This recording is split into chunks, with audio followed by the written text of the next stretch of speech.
Dans notre quartier, les maisons s'alignaient étroitement, leurs murs fissurés trahissant la fatigue des années. Les secrets s'y répandaient plus vite que le vent, insaisissables et persistants. Chez nous, il n'y avait jamais de cris, seulement un silence lourd. La douleur se portait comme une seconde peau, invisible mais constante. Je suis né dans une maison déjà usée, rongée par les dettes et les promesses brisées. Elle portait aussi la marque de l'abandon, comme une cicatrice jamais refermée. Mon père avait disparu avant que je sache parler, laissant derrière lui une femme trop jeune et un enfant à nourrir. Il avait fui un avenir qu'il n'avait pas eu le courage d'assumer. Ma mère s'est battue, et cela je ne l'ai jamais nié. Elle se levait avant l'aube pour vendre au marché, rentrant le soir épuisée, le pain trempé de sueur. Mais dans ses yeux, il y avait une fracture invisible. Une cassure que rien ne pouvait réparer. Mon grand frère avait connu un autre temps, celui d'avant la chute et la humiliation. Il recevait des surnoms affectueux, des marques de tendresse que moi je n'ai jamais connues. Moi je n'avais droit qu'à mon prénom, sec et dépourvu de chaleur. Comme une étiquette figée, sans douceur.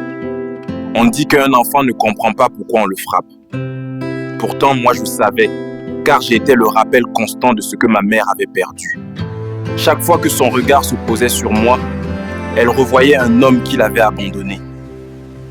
Et je devenais l'ombre de sa douleur. Alors j'ai grandi vite, trop vite. Je comprenais quand elle réservait la meilleure part à mon frère, quand elle se taisait face à mes paroles, quand elle me lançait ces mots qui sonnaient comme une injonction à survivre.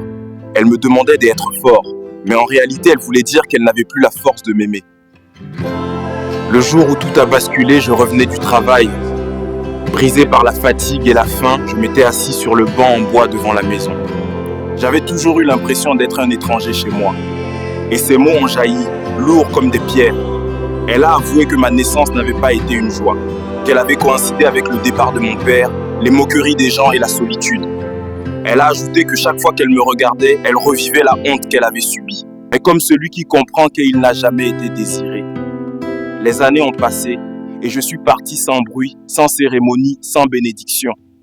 J'ai affronté la vie seule, travaillé dur, survécu.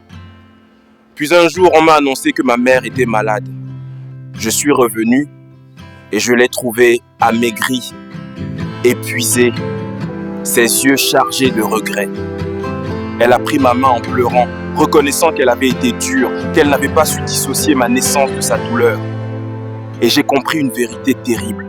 Elle m'avait aimé à sa manière, mais sa souffrance avait été plus forte que son amour.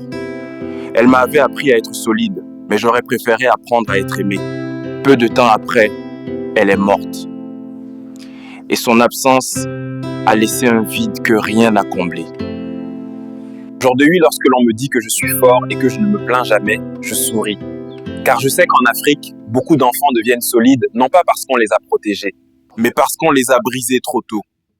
Dans nos familles africaines, la résilience est trop souvent confondue avec la souffrance silencieuse. Et un enfant ne devrait jamais porter le poids des erreurs des adultes. Si tu es parent, guéris-toi avant de transmettre ta douleur. Et si tu es cet enfant devenu adulte, rappelle-toi que tu n'es pas né au mauvais moment. Tu es né dans une douleur qui ne t'appartenait pas. Et survivre sans amour n'est pas une faiblesse, mais une force que nul ne devrait être contraint de développer. La véritable force ne réside pas dans le silence imposé par la douleur, mais dans la capacité à transformer cette douleur en lumière pour soi et pour les autres. Abonne-toi pour ne pas manquer les prochaines histoires, car chacune porte une vérité qui peut changer une vie. À très bientôt.